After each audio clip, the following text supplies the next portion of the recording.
नमस्कार, market times TV में आपका स्वागत है। मैं हूं सुरेश मनचंदा और आप देख रहे हैं वेदर पर, मौसम पर यह विशेष। देश के अंदर में अल नीनो का इस समय पर बोलबाला दिखाई देता है। बाजारों के अंदर सुगबुगाहट है कि इस साल मॉनसून कमजोर रह सकता है क्योंकि अल नीनो अपना असर दिखाएगा। क्या वाकई में अल नीनो अपना असर दिखाएगा या भारत का जो वैदिक पंचांग है वो क्या कहता है, इस पर भी हम चर्चा करेंगे और मंथन करेंगे, क्योंकि भारत का वैदिक पंचांग कुछ और ही तस्वीर यहां पर दिखाता नजर आ रहा है।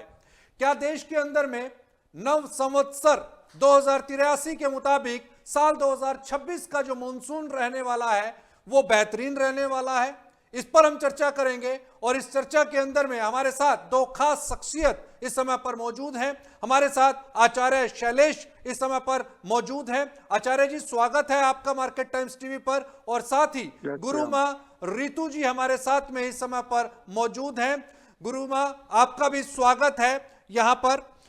सबसे पहले आचार्य जी आपके पास में आऊंगा, क्या आपको लगता है ये जो साल, नया साल देश का, यूं कहें कि हिंदुओं का जो नया नव संवत्सर जो शुरू हुआ है कल से, पहले नवरात्र से, उसके मुताबिक देश के अंदर में इस बार मॉनसून की क्या स्थिति रहेगी? जय माता दी। जी, जय माता दी। नवरात्रि की आप सभी विश्व के सनातनियों को हार्दिक शुभकामना देता हूं। साल 2026 की शुरुआत तो 1 जनवरी से हुई है, लेकिन हमारा हिंदू सनातन धर्म के आधार पर हम वर्ष की शुरुआत चैत्र महीने से करते हैं और जो विक्रम संवत की शुरुआत है वह चैत्र मास के शुक्ल पक्ष की प्रतिपदा तिथि से शुरू होती है। साल 2026 का जो विक्रम संवत है उनका नाम है रौद्र। रौद्र मतलब रुद्र, रुद्र मतलब भगवान शिव। शिव जो है वह संहारक माना जाता है भगवान शिव जी को। इसके साथ ही साथ इस वर्ष विक्रम संवत रौद्र रुद्र का जो राजा है वह बृहस्पति है। निश्चित तौर पर ज्ञान की वृद्धि होगी, पूरी दुनिया में कोई नए खोज की प्राप्ति की जाएगी। इस साल के जो सेनापति हैं वह मंगल हैं, और जब जब मंगल सेनापति होते हैं तब तब युद्ध की स्थिति बनी होती है। हालांकि युद्ध तो पिछले 4 वर्षों से चल रहा है, लेकिन विक्रम संवत 2083 जो 19 मार्च से शुरू हुआ है, इसमें युद्ध और भी आने वाले समय में अधिकता दिखता है। लेकिन अगर हम मौसम की बात करें तो मौसम अनुकूल रहेगा, किसानों के लिए बहुत ही अच्छा समय है, बारिश अच्छी होगी। हम कह सकते हैं बारिश सिर्फ अच्छी नहीं होगी, बहुत ज्यादा बारिश होगी। बहुत ज्यादा से क्या मतलब समझे? क्या बाढ़ आएगी? बाढ़ की स्थितियां भी आ सकती हैं क्या? अभी ये समय मार्च महीना बारिश का नहीं होता। हाँ। आषाढ़ के अंत से बारिश की शुरुआत होती है, पूरा सावन बारिश होती है, पूरा भादो बारिश होती है, और आश्विन में बारिश जो है आधा आश्विन पूर्ण होने पर बारिश रुकती है। लेकिन आप देख रहे हैं कि साल 2026 में आप बारिश की शुरुआत मार्च के शुरुआत से देखना शुरू कर दिए हैं। यानी हम कह सकते हैं कि रौद्र विक्रम संवत जो है वह ज्यादा अधिकता बारिश की होगी, और इसके साथ ही साथ गर्मी भी पड़ेगी तो ज्यादा गर्मी पड़ेगी, ठंड भी होगा तो ज्यादा ठंड होगा, अधिकता होगा। हम कह सकते हैं कि किसानों के लिए बहुत ज्यादा प्रतिकूल नहीं होगा, किसानों के लिए यह वर्ष अनुकूल होगा। लेकिन हम कह सकते हैं राजा के लिए, चूंकि राजा जो है वह बृहस्पति है। ये जो नव संवत्सर शुरू हुआ है 19 मार्च से देश के अंदर में, ये काफी बेहतरीन रहने वाला है। इसके 2 मुख्य पहलू जो निकल करके आए, वो पहला ये कि बारिशें बहुत अच्छी होंगी, शंकराचार्य की ये भविष्यवाणी, बारिशें बहुत बेहतरीन रहने वाली हैं, और साथ ही साथ लोगों में बहुत उत्साह होगा, आनंद होगा। तो क्या ये माना जाए कि जो शंकराचार्य बोल रहे हैं वो ये कि अल नीनो का जो संकट बताया जा रहा है, जो कारोबारी यहां पर अल नीनो की यहां पर बात करने लगे हैं, और साथ ही साथ जो वैज्ञानिकों को एक डर है कि अल नीनो का इंपैक्ट यहां पर दिखाई दे सकता है, तो क्या शंकराचार्य की ये जो भविष्यवाणी है, जो उन्होंने पंचांग पढ़ करके बताया, वो इसको बिल्कुल खारिज करती है? सुनिए शंकराचार्य जी ने क्या कहा। वर्षा भरपूर होती है, वर्षा भरपूर होती है। वर्ष का जो राजा है वो गुरु है, और जिस वर्ष का राजा गुरु होता है, माने जिस वर्ष से दिन शुरू होता है वही राजा कहा जाता है। आज गुरुवार है, इसलिए इस वर्ष का राजा गुरु होगा। तो जिस वर्ष का राजा गुरु होता है उसमें यह बताया गया है कि वर्षा भरपूर होती है, गायें प्रसन्न होकर के आशीर्वाद प्रदान करती हैं, विप्र यजन याजन के द्वारा देवताओं को प्रसन्न करते हैं, और सबसे बड़ी बात है महोत्सवम सर्वजनेषु वर्तते। इसका मतलब है कि सभी लोग महोत्सव मनाते हैं, मतलब प्रसन्न रहते हैं। बिल्कुल। गुरुमा के पास चलते हैं। गुरुमा, आपको क्या लगता है, क्या इस समय पर, जैसा कि शंकराचार्य जी ने भी बताया, आचार्य शैलेश जी ने भी बताया कि इस साल का जो संवत है वो बहुत अच्छा है, खास तौर के ऊपर पे किसानों के लिए अच्छी फसलें होंगी, बारिशें अच्छी होंगी, कहीं कोई कमी नहीं दिखाई देगी। बीता हुआ जो साल है उसमें भी बारिशें बहुत अच्छी हुई, उत्पादन बहुत जबरदस्त हुआ। नहीं, मैं सिर्फ जी हाँ। लेकिन ज्योतिष की जहां तक हम बात करते हैं, तो अभी पूरी दुनिया में युद्ध और प्रलय की स्थिति बनी हुई है।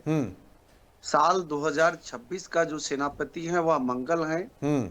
मंगल, और जो वर्ष की शुरुआत हम जो 9 संवत विक्रम संवत जो हम इसकी शुरुआत जो मानते हैं, इसमें राहु और मंगल एक साथ अंगारक योग बना रहे हैं। अंगारक योग होने के कारण युद्ध की स्थिति बनेगी और युद्ध और बढ़ेगा। युद्ध अभी रुकने वाला नहीं है।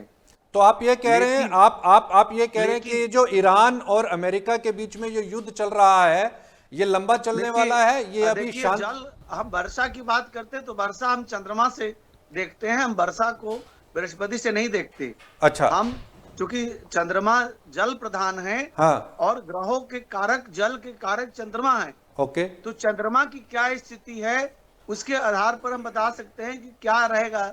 हम तो देख रहे हैं कि बहुत ज्यादा जल प्रलय की स्थिति होगी, कम जल नहीं होगा और मिनिमम जल भी नहीं होगा, जल वर्षा बहुत ज्यादा होगी।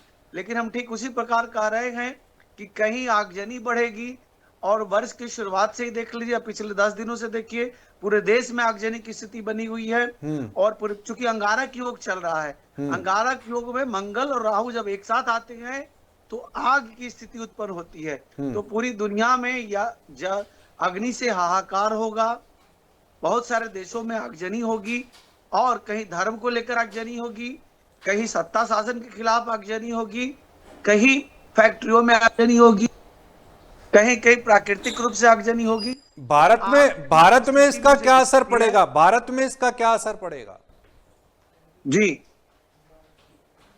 भारत में इसका क्या असर पड़ेगा आचार्य जी?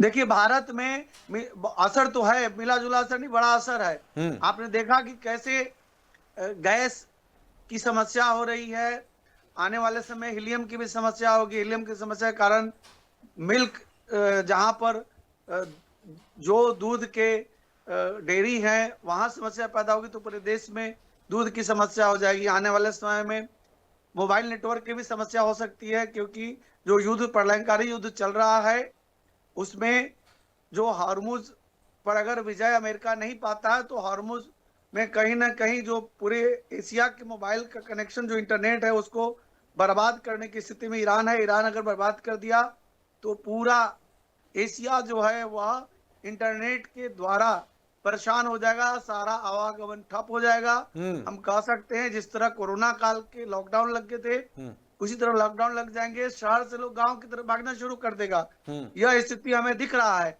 यह स्थिति 11 मई तक दिख रहा है। भगवान करे यह सोल्यूशन 11 मई तक हो जाए, क्योंकि 2 अप्रैल से लेकर 11 मई तक शनि और मंगल मीन राशि में होंगे, जिससे द्वंद्व योग शुरू होता है। द्वंद्व योग यानी महाभारत का युद्ध की स्थिति बनेगी। हम्म। तो द्वंद्व योग 11 मई तक चलेगा।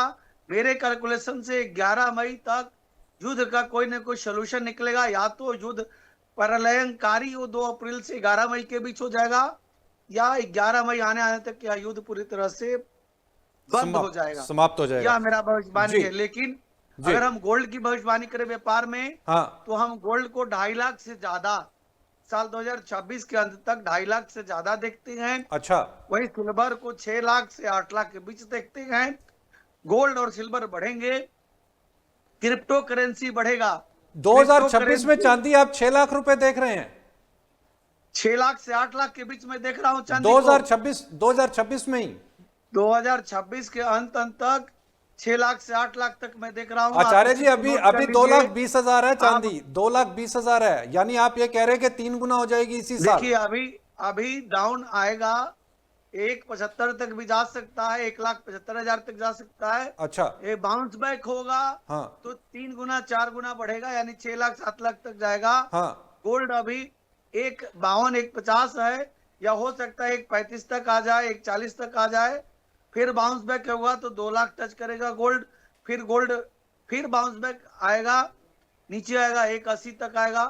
फिर बाउंस बैक करेगा तो 2,20 2,30, और इस तरह 2.5 लाख तक हम इस साल 2026 के दीपावली पर गोल्ड को 2.5 लाख रुपया 10 ग्राम का गोल्ड को देख रहे हैं जी। हम। चांदी का 6 से 8 लाख देख रहे हैं। अच्छा, चांदी जी। 6 से 8 लाख, चांदी 6 से 8 लाख। हमारे साथ में ऋतु भारती जी भी हैं। ऋतु जी, आपसे जानना चाहता हूं, जैसा अभी शैलेश जी ने बताया कि ये जो साल है इसमें हम ये देख रहे हैं कि बारिशें अच्छी होंगी, तो पहले तो मैं वहीं उसी मुद्दे पर आता हूं। इस साल आप मौसम कैसा देख रही हैं, बारिशें कैसी दिखाई देती हैं आपको नव संवत्सर 2083 के मुताबिक?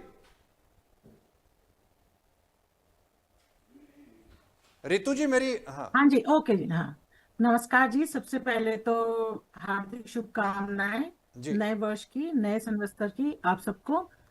एंड मैं ये कहना चाहूंगी, जो अभी बारिशें हो रही हैं वो बारिशें वेस्टर्न डिस्टरबेंस है। उनका अभी हमारी कुंडली में जो मेन मानसून आता है, उसकी कुंडली उस दिन बनती है जिस दिन सूर्य आर्द्रा नक्षत्र में प्रवेश करता है।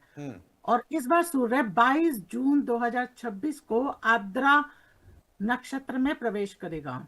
तो सूर्य आर्द्रा नक्षत्र में प्रवेश करेगा 22 जून से, तो वो हमारा नॉर्थ इंडिया का मानसून का टाइम शुरू होता है। 1 जून के आसपास हमारा केरल में मानसून आ जाता है। अब होता क्या है, जब हम उस समय की कुंडली बनाते हैं तो हम नक्षत्रों को देखते हैं। तो इसमें मैक्सिमम प्लैनेट्स हमारे जिस नक्षत्र में आ रहे हैं वो नक्षत्र हमारे नीर, जल और अमृत नाड़ी के हैं। और नीर, जल, अमृत नाड़ी हर बार अधिक वर्षा कराती है। इस बार संयोग से बुध, बृहस्पति और वीनस, राहु, केतु सब इसी में आ रहे हैं। तो इसलिए जो शंकराचार्य जी ने कहा अधिक वर्षा की संभावना है, बिल्कुल अधिक वर्षा की संभावना है। अगर मैं मंगल को देखूं तो कृतिका नक्षत्र में है, जो समुद्री तूफान लाएगा, तूफानी मौसम भी आएंगे। तो पर ये सारी कहानी 22 जून के बाद की है, क्योंकि ये जो कुंडली है ये 22 जून को बनती है आर्द्रा के समय में। मून, अब जब हम बारिश की बात करते हैं, जो शंकराचार्य जी ने कहा, उसके लिए मेघेश देखते हैं। मेघेश वो दिन है जिस दिन सूर्य आर्द्रा नक्षत्र में प्रवेश करेगा। वह कौन सा दिन है? तो वह सोमवार होगा। तो सोमवार का स्वामी चंद्रमा है, और चंद्रमा अच्छी बारिश देता है। परंतु यह वर्षा पूरे भारतवर्ष में एक समान नहीं है। कुछ एरिया, जैसे कि मैं दक्षिण पूर्व का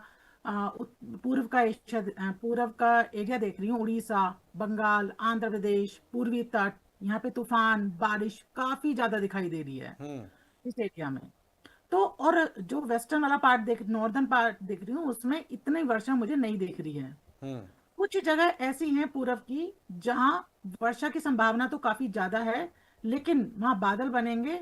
लेकिन क्योंकि चंद्रमा पर शनि की दृष्टि पड़ रही है उस कुंडली पर, तो शनि जो है उसको उड़ा के ले जाएगा हवा को, और वर्षा किसी और क्षेत्र में होगी। ओके। तो कहीं तो वर्षा इसलिए पूर्व वाले क्षेत्र के लोग इस चीज का ध्यान दें।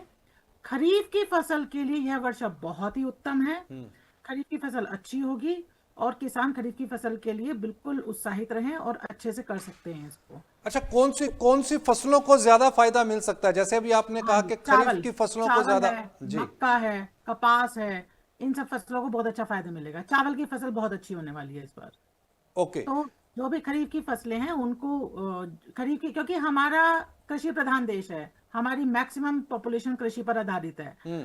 तो मैक्सिमम किसान इसलिए वर्षा पर बेस्ड रहते हैं, उनको इंतजार रहता है, तो वो खरीफ की फसलें उगाते हैं।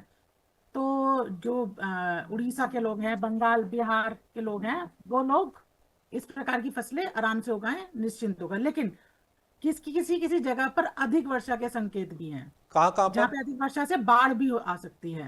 हम्म। तो ये बाढ़ के कौन से संकेत भी एरिया है, हैं ये कुछ कौन से जगह एरिया हो सकते हैं? पर। ईस्ट के ही एरिया है, बंगाल है, हम्म। बंगाल है, बिहार का कुछ एरिया, खैर बिहार के कुछ एरिया में तो प्रत्येक वर्ष बाढ़ आती है, हम्म। लेकिन बंगाल का एरिया जलमग्न होने की संभावना है। अच्छा। और उड़ीसा, हम्म। आंध्र प्रदेश के तटीय क्षेत्र, अच्छा, पूर्वी वहां तट, भी वहां पे भी बाढ़ आ सकती है? बाढ़ आ सकती है, बिल्कुल अधिक वर्षा और समुद्री तूफान जो आपका अक्टूबर नवंबर में आते हैं, नवंबर दिसंबर में, वो भी आने की पूरी पूरी संभावना है।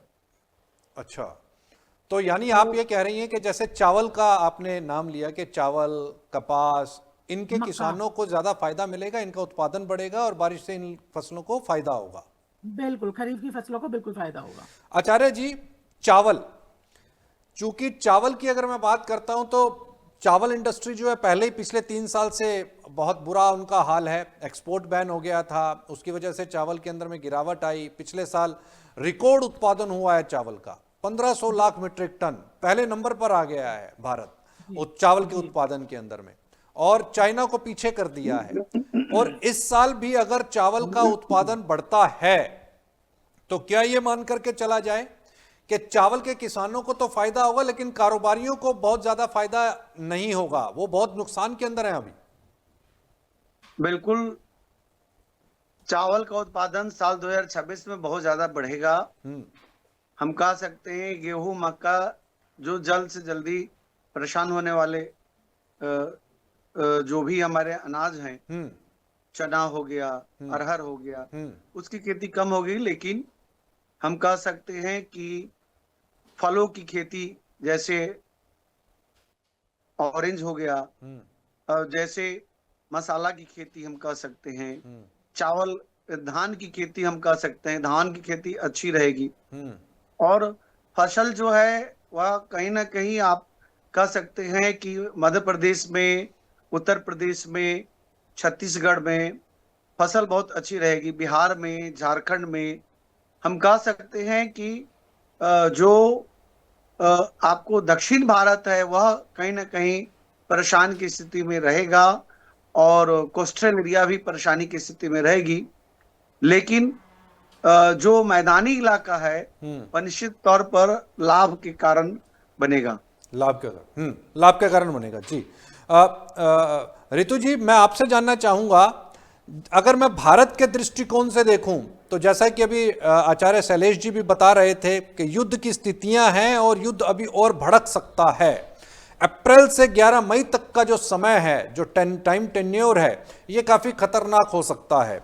आपके दृष्टिकोण से क्या ये माने कि भारत के इकोनॉमी के ऊपर पे इसका क्या नेगेटिव इंपैक्ट आप देख रही हैं? पहला, क्योंकि कच्चे तेल के प्राइसेस ऑलरेडी बढ़े हुए हैं, यहाँ पर कच्चा तेल आपको कैसा दिखाई देता है? और इसके साथ साथ में जो इस समय पर सर्कमस्टांसिस दिखाई दे रहे हैं, जैसा कि आचार्य शैलेश जी ने भी बताया कि भाई अगर 11 मई तक इसका सॉल्यूशन नहीं निकलता है, हालांकि निकल भी जाना चाहिए, और एक महाभारत जैसी स्थिति जो है वो यहाँ पर बनती हुई दिखाई दे रही है।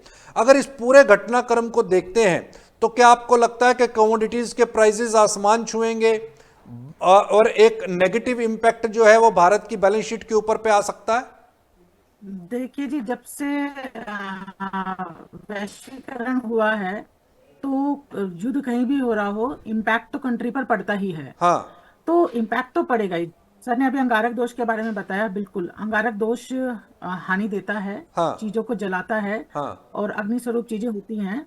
तो ये बिल्कुल सही है कि अगर अमेरिका मान जाए और इस युद्ध को रोक दे तो चीजें सुधर जाएंगी, नहीं तो मई तक दिक्कतें हैं। हाँ। फिर मई के बाद हम देखते हैं कि गुरु का गोचर हो जाएगा, गुरु उच्च का हो जाएगा, तो चीजें सुधरने की आशा लगती है मई के बाद ही। ओके। लेकिन अभी मार्च अप्रैल में तो दिक्कतों का सामना करना पड़ेगा। चाहे, हाँ, एक चीज है कि जैसे कि राजा गुरु हैं इस बार, तो हमारे राजा, हमारे माननीय प्रधानमंत्री जी कहीं ना कहीं इस समस्या से निजात दिलाएंगे हमारे को, और कुछ ना कुछ रणनीति ऐसी बनाएंगे कि हमारे पर इम्पैक्ट थोड़ा कम पड़े।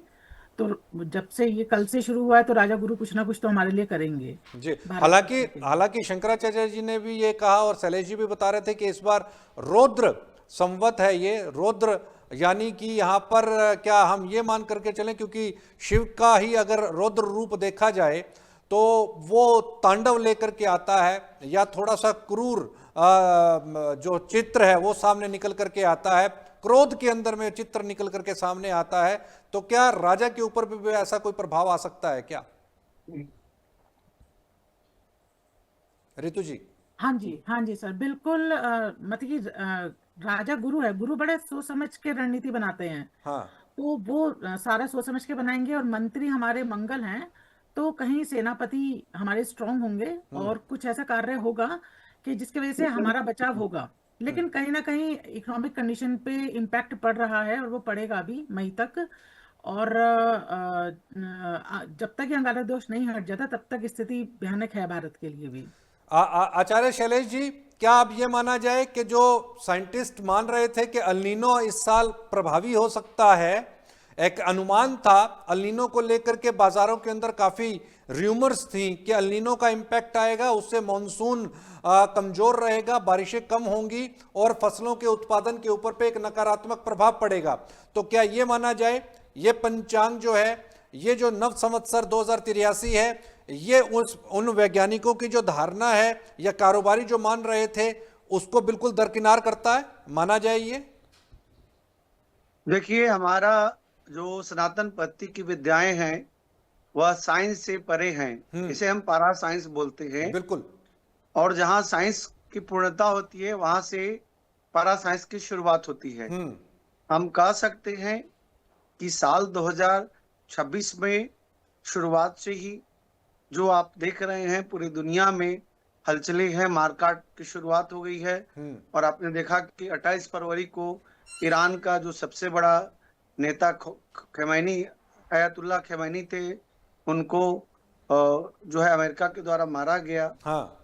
इसके बाद आप देखेंगे आने वाले समय में अमेरिका सिर्फ यहीं तक नहीं रुकेगा।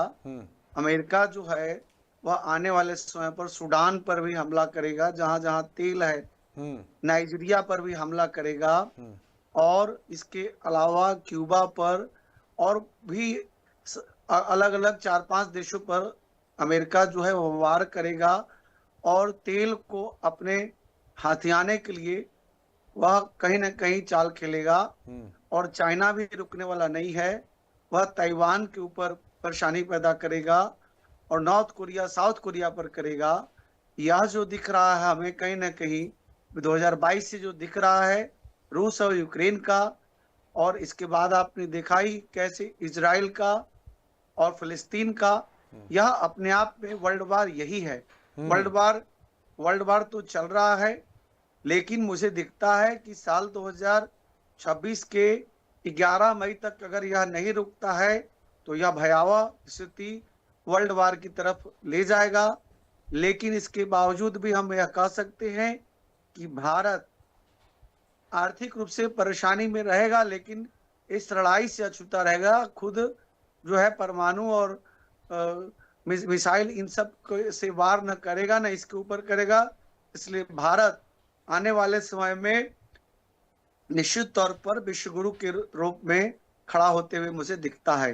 मुझे दिखता है कि भारत की शक्ति में वृद्धि होगी, और साल 2026 के जो राजा हैं वह गुरु हैं। नरेंद्र मोदी की कुंडली वृश्चिक लग्न की है, जो हमारे देश के प्रधानमंत्री हैं, उनकी कुंडली वृश्चिक लग्न की है, और शश योग, पंच महापुरुष योग दे रहा है। लग्न में चंद्रमा और मंगल है, उनकी मंगल की महादशा चल रही है। उनकी मंगल जो है वह कहीं ना कहीं अपयश भी देता है, तो अपयश इन्होंने अभी आपने देखा किस तरह पाया अपयश। इसके बावजूद मंगल सेनापति और विजय को देता है, तो नरेंद्र मोदी निश्चित तौर पर विजय को प्राप्त करेंगे और इन सभी परेशानियों से निकल करके पूरे दुनिया में अपना परचम लहराएंगे। और हम यह भी कह सकते हैं कि साल 2026 के अंत तक नरेंद्र मोदी को अंतर्राष्ट्रीय स्तर पर कोई बड़ा अवार्ड के रूप में हम कह सकते हैं नोबेल शांति भी मिल वो जाए तो तो जहां बड़ा भी आश्चर्य जाते की हैं बात आचार्य नहीं है। जी, जहां भी जाते हैं वहां पर उनको बिल्कुल राजकीय सम्मान भी मिलता है और उस देश का जो सर्वोच्च अवार्ड है वो उससे भी सम्मानित किया जाता है। बहरहाल समय हो गया आप लोगों से विदा लेने का। बहुत बहुत धन्यवाद आचार्य जी, आप जुड़े। ऋतु जी, आप जय श्री जुड़ी, राम, इसके लिए आपका बहुत जय माता बहुत शुक्रिया। तो जो शंकराचार्य ने कल भविष्यवाणी की, तो शंकराचार्य जी की भविष्यवाणी के मुताबिक यहाँ पर जो ज्योतिष जो समाज है वो ये जरूर मान रहा है कि इस साल का जो राजा है वो गुरु है और गुरु का प्रभाव देश के ऊपर पे अच्छा पड़ेगा, बारिशें अच्छी होंगी, किसान जो है उनके लिए यहाँ पर बहुत बेहतरीन ये साल रहने वाला है। अल नीनो से बहरहाल डरने की जरूरत नहीं है। फसलों का उत्पादन अच्छा होगा, चावल का उत्पादन अच्छा होगा, कपास का भी उत्पादन अच्छा हो सकता है, मक्का और गेहूं का भी उत्पादन यहां पर अच्छा माना जा रहा है। दालों के उत्पादन के अंदर भी अगर अच्छी बारिशें होती हैं तो निश्चित तौर के ऊपर पे जो देश दालों के अंदर में अपने आप को आत्मनिर्भरता की तरफ ले जाने की कोशिश में है तो उन दालों का भी उत्पादन बेहतरीन हो सकता है। कहीं मत जाएं, देखते रहें मार्केट टाइम्स टीवी, क्योंकि इसी तरह की खबरों का सिलसिला बदस्तूर जारी है।